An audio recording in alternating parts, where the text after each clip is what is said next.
Alhamdulillah kita sudah menyelesaikan pelajaran yang ke-20 dari program pembelajaran bahasa Arab CBA. Sebelum kita masuk ke pelajaran berikutnya, yaitu pelajaran yang ke-21, kita akan menghadirkan satu edisi pelengkap, yaitu kita akan membahas tentang kalimat Bismillahirrahmanirrahim. Nah, tentu kita akan membahas di sini dari sisi kaidah-kaidah bahasa Arab yang sudah kita pelajari sebelum-sebelumnya. Ya, seperti apa penerapannya di dalam kalimat basmalah ini. Baik, kita lihat, ya silakan dilihat tulisannya, bisa dibuka mushaf Al-Qur'annya atau bisa dilihat pada gambar yang kami sertakan. Ini adalah kalimat yang sudah sering kita baca, terutama ketika kita membaca Al-Qur'an, ketika memulai membaca awal surat. Ya, Bismillahirrahmanirrahim. Ya, bacaan lengkapnya seperti itu. Bismillahirrahmanirrahim. Yang artinya adalah dengan nama Allah yang Maha Pemurah lagi Maha Penyayang. Nah, di sini kita lihat ya harokat akhir ya pada setiap kata. Pada kalimat Bismillahirrahmanirrahim semuanya adalah berharokat kasrah. Bismillahi ar-Rahmani ar-Rahimi, ya, kasrah semua. Nah, teman-teman sahabat CBA yang dirahmati Allah Subhanahu wa taala, ya, pada kalimat bismillah ini ya, kenapa itu kasrah semua? Ini berkaitan ya tentang kaidah-kaidah bahasa Arab yang sudah kita pelajari.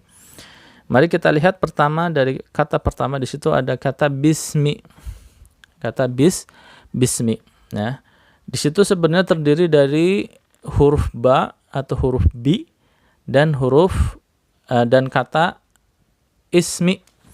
Ya, jadi di situ sebenarnya ada hamzah wasal di situ. Ismi, ya.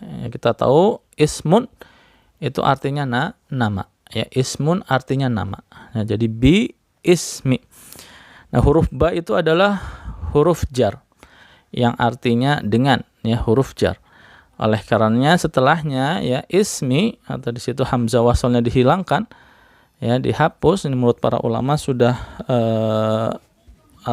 sudah terbiasa seperti itu. Penghapusan pada kata bismi, ya, di antaranya alasannya adalah untuk meringankan. Asalnya ismi, bi ismi-nya bismi. Nah, karena didahului dengan huruf jar bi, maka kata ismi itu huruf akhirnya adalah kasrah, ya.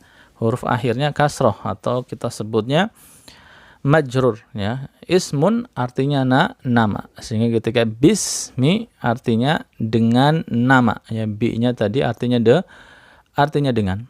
Nah, lalu kenapa pada kata ismi tanwinnya hilang, ya? Asalnya kan ismun. Ketika ditambahkan huruf jar seharusnya bismin karena tidak ada alif lamnya di situ. Nah, di situ tidak ada tanwinnya menjadi bismi karena dia posisinya sebagai mudhof. Sebagai mudhof, ya. Mudhof ilaihnya mana? Mudhof ilaihnya adalah kata setelahnya, yaitu lafzul jalalah, lafaz Allah, ya, Allahi, bismillahi, ya, itu adalah mudhafun ilaihnya. Maka lafzul jalalah di sini lafaz Allah, Allahi berharokat kasrah karena dia posisinya sebagai mudhafun ilaihi, ya. Sedangkan kata ismi dia posisinya sebagai mudhaf. Adapun kenapa dia kasrah? Karena didahului dengan huruf jar. Nah, ini seperti contoh pada pelajaran-pelajaran sebelumnya, ya, kitabullahi, kitabnya Allah, ya, kitabnya Allah. Ketika didahului dengan huruf jar misalnya menjadi fi kitabillahi. Nah, begitu. Nah, ini sama bismillahi. Ba-nya itu huruf jar, ismi, ya, dia menjadi kasrah karena ada huruf jar, ya, dan dia tidak bertanwin karena posisinya sebagai mudhaf. Sedangkan lafaz Allah, Allahi, kenapa dia kasrah?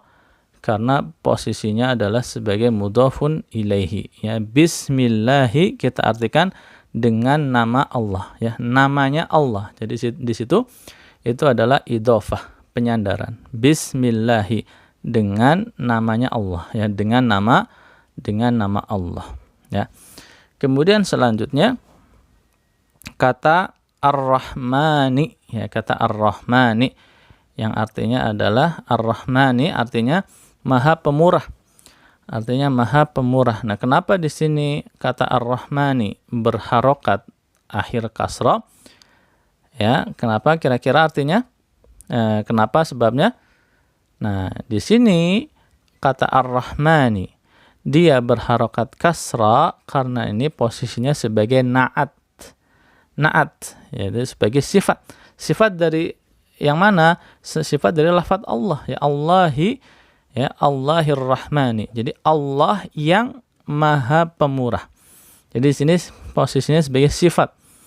Ya, karena sebagai na'at, ya, kita ketahui kaidah tentang na'at pada pelajaran sebelumnya bahwa na'at itu mengikuti man'ut, ya. Na'at mengikuti man'ut. Mana man'utnya? Man'utnya adalah lafaz Allah. Ya, karena di sini lafaz Allah sebagai man'ut, ya, posisinya keadaannya harokat akhirnya kasroh majrur, maka na'atnya pun harus ngikut. Ya, kalau man'utnya majrur atau kasroh, maka sifatnya atau na'atnya pun harus kasroh. Jadi kalau dikatakan Ar-Rahmani, kenapa di situ berharokat akhir kasroh? Karena dia posisinya sebagai na'at mengikuti lafaz Allah, yang mana lafaz Allah ini harokat akhirnya kasroh, ya. Selanjutnya kata berikutnya Ar-Rahimi. Ar-Rahimi yang artinya Maha Penyayang. Yang artinya Maha Penyayang. Ini kenapa dia juga berharokat akhir kasroh? Maka di sini kita katakan bahwa Ar-Rahimi di sini pun posisinya sebagai na'at. Na'at untuk mana? Na'at untuk Allahi, untuk lafaz Allah. Jadi di sini man'ut, ya, Allahi sebagai man'ut memiliki dua sifat. Yang pertama adalah Ar-Rahmani, yang kedua adalah Ar-Rahimi. Makanya di dalam penerjemahannya kita tambahkan kata yang, ya, yang mana kata yang ini menunjukkan itu adalah sifat. Bismillahirrahmanirrahim, dengan nama Allah yang, ya, gitu.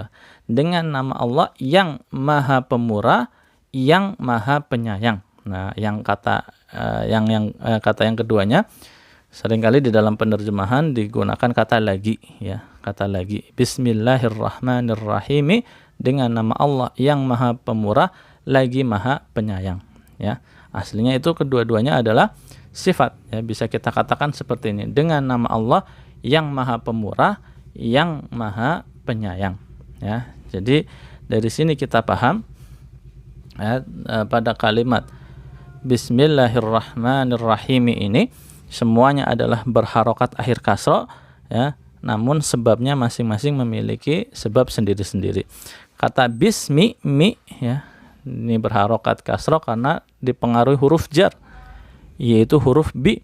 Sedangkan lafaz Allahi, Allahi ini berharokat kasroh karena sebagai mudhafun ilaihi. Adapun Ar-Rahmani dan Ar-Rahimi ini berharokat kasroh karena posisinya sebagai na'at. Inilah beberapa penerapan kaidah-kaidah yang sudah kita pelajari sebelum-sebelumnya. Mudah-mudahan dengan contoh kalimat dalam Bismillahirrahmanirrahim ini kita menjadi lebih paham tentang kaidah-kaidah mudhaf dan mudhaf ilaih serta na'at dan man'ut. Demikian edisi pelengkap yang bisa kita hadirkan pada kesempatan kali ini. Mudah-mudahan bermanfaat. Insyaallah kita akan lanjutkan pembelajaran kita pada kesempatan yang berikutnya. Subhanakallahumma wa bihamdik, asyhadu an la ilaha illa anta, astaghfiruka wa atubu ilaik. Wassalamualaikum warahmatullahi wabarakatuh.